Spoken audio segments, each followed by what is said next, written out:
Hello दोस्तों, नमस्कार। मैं संजय गुप्ता। दोस्तों, आप सभी लोगों का हमारे YouTube चैनल में बहुत बहुत स्वागत है। दोस्तों, लाया हूं एक छोटी सी मोटिवेशनल हिंदी कहानी आपके लिए। इसे अंत तक जरूर देखिएगा क्योंकि छोटी छोटी कहानियां इंसान का जीवन बदल देती हैं। और दोस्तों, एक बात और, आप और भी हमारी मोटिवेशनल कहानियां देख सकते हैं। ये नीचे जो हैशटैग आ रहा है संजय गुप्ता सतना ब्लू कलर का, इसे क्लिक करें और देखें हमारे और भी ढेरों सारी मोटिवेशनल हिंदी कहानियां। तो आइए दोस्तों, शुरुआत करते हैं एक छोटी सी मोटिवेशनल हिंदी कहानी की।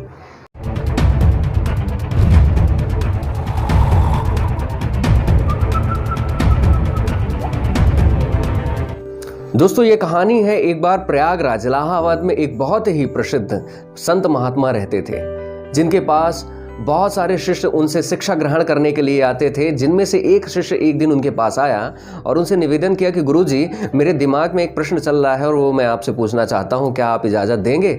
गुरुजी ने कहा कि बिल्कुल शिष्य, पूछो क्या पूछना चाहते हो, मैं तुम्हारे सभी सवालों का जवाब दूंगा। तब उस शिष्य ने गुरुजी से पूछा कि गुरुजी, मैं ये जानना चाहता हूँ कि आपके जीवन के असली गुरु कौन है, जिनसे आपने असली शिक्षा ग्रहण की, इस जीवन का उपदेश आपने ग्रहण किया है। तब उन गुरु ने अपने शिष्य को समझाते हुए बोला कि शिष्य, मेरे जीवन में हजारों गुरु थे और अगर मैं एक एक करके उनका नाम गिनाना बैठ जाऊं तो शायद महीनों बीत जाएंगे। उसके बावजूद भी मेरे गुरुओं का नाम समाप्त नहीं होगा। लेकिन इसके बावजूद भी मैं तुम्हें अपने जीवन में जो मेरे 3 प्रमुख गुरु थे उनके बारे में अवश्य बताऊंगा। जिनमें से एक चोर था। एक बार मैं एक रास्ता भटक गया और काफ़ी देर हो गई, रात काफ़ी ज़्यादा हो चुकी थी। तब मुझे एक गांव में एक व्यक्ति दिखा और मैंने उससे पूछा कि मुझे ठहरने के लिए, मेरे आश्रय के लिए कोई स्थान मिलेगा क्या? तब उस व्यक्ति ने कहा कि हे व्यक्ति, आप इतनी रात को इधर उधर घूम रहे हैं और आपको कहीं भी सहारा नहीं मिलेगा। मैं एक चोर हूँ।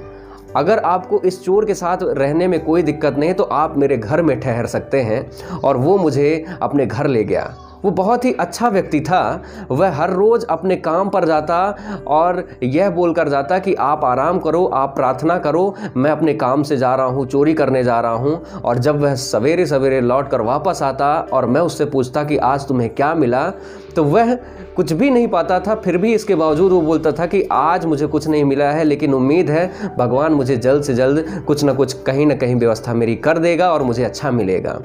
उसके इस जवाब से मैं थोड़ा सा अंदर से सोच में पड़ जाता कि आखिर ये इतने उम्मीद के साथ चोरी करने जाता है, खाली हाथ लौटता है, उसके बावजूद भी ये निराश नहीं होता है।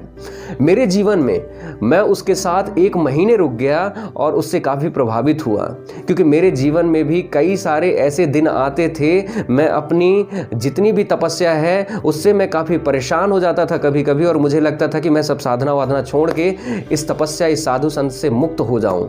लेकिन मुझे उस चोर की बात याद आती कि किसी न किसी दिन मुझे मेरा भगवान मेरी मदद जरूर करेगा। और इसी वजह से मैं साधु महात्मा बना रहा, अपनी तपस्या, अपनी पूजा अर्चना करता रहा, भगवान का गुणगान गाता रहा, भक्ति करता रहा। मेरा दूसरा गुरु जो था, एक कुत्ता था। एक बार मैं एक गांव में ठहरा हुआ था। गर्मी का दिन था, काफ़ी प्यास लगी हुई थी और पानी कहीं भी नहीं मिल रहा था और मैं पानी के लिए भटक रहा था। तब ये कुत्ता भी बहुत प्यासा था, वो भी भटक रहा था। वो दौड़ता दौड़ता मेरे पास आया और पास में ही एक नदी थी, वह नदी के पास गया और नदी में उसने जैसे ही पानी पीने के लिए अपना सर आगे किया, उसने देखा कि उसी की परछाई उस पानी में बन रही है और वह अचानक डर गया और डर के मारे पीछे हट गया। उसे प्यास बहुत लगी थी, मगर वह डर रहा था कि उसे लग रहा था कि पानी में एक और कुत्ता है जो मुझे काट लेगा या मेरे से लड़ाई करेगा।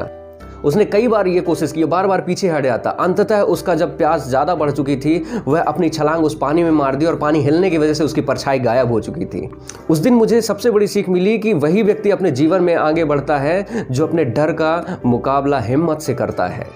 मेरा तीसरा गुरु एक छोटा सा बच्चा था। उस समय मैं काफ़ी ज्ञान अर्जित कर चुका था और एक गांव के पास से ही गुजर रहा था। मैंने देखा कि एक छोटा सा बच्चा अपने हाथ में मोमबत्ती जलाए हुए चर्च की ओर दौड़ा जा रहा था। मैंने उस बच्चे को रोका और उससे पूछा कि क्या तुमने यह मोमबत्ती जलाई है? उस बच्चे ने कहा, जी हाँ, मैंने ही इस मोमबत्ती को जलाई है।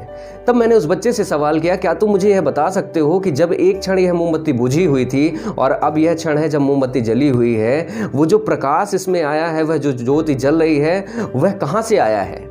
मैंने उस बच्चे से पूछा था। तब उस बच्चे ने मुस्कुराया और उस मोमबत्ती को फूंक मारते हुए बुझा दिया और बुझाते हुए फिर मेरे से उसने सवाल किया कि आपके सामने यह मोमबत्ती जली हुई थी और अब यह मोमबत्ती बुझ गई है, क्या आप मुझे बता सकते हैं कि वह ज्योति, वह जो प्रकाश था, वह कहाँ चला गया? तब उस वक्त मेरा जितना भी ज्ञान था रखा रह गया और मैं अपने ज्ञान के अहंकार से चूर चूर हो गया। तब मैंने जीवन में वो सीख ली कि इंसान को कभी भी अपने ज्ञान का अहंकार नहीं होना चाहिए। हर वक्त, हर एक दिन इंसान को जीवन में एक गुरु अवश्य मिलता है जो उसे सीख प्रदान करने की कोशिश करता है। दोस्तों, यह छोटी सी कहानी हमें हमारी ज़िंदगी में बहुत बड़ी बात सिखाती है कि इंसान को कभी भी किसी भी वक्त अगर अच्छा ज्ञान मिलता है उसे अर्जित करना चाहिए, कभी भी ज्ञान का अहंकार नहीं होना चाहिए। और हर वक्त हर एक इंसान से, इंसान कितना भी बुरा क्यों ना हो, जिस प्रकार से वह चोर था उसने भी अपने जीवन में जिस प्रकार से लोगों को सीख दिया, कौन व्यक्ति कितना बुरा है, अगर उसके अंदर कुछ अच्छाई है उसे जरूर ग्रहण करना चाहिए। दोस्तों, ये कहानी पसंद आई हो तो बहुत बहुत शुक्रिया, बहुत बहुत धन्यवाद। आप हमारी ऐसे भी मोटिवेशनल कहानियां और भी देख सकते हैं हमारे इसी चैनल पर। और एक बात और, आप कौन से शहर से हमारी ये कहानी देख रहे हैं, इस वीडियो के कमेंट में जरूर बताएं कि आप कौन से शहर से रहने वाले हैं और हमारी ये मोटिवेशनल हिंदी कहानी वीडियो देख रहे हैं। तो दोस्तों, मिलते हैं अगले वीडियो में, तब तक के लिए नमस्कार।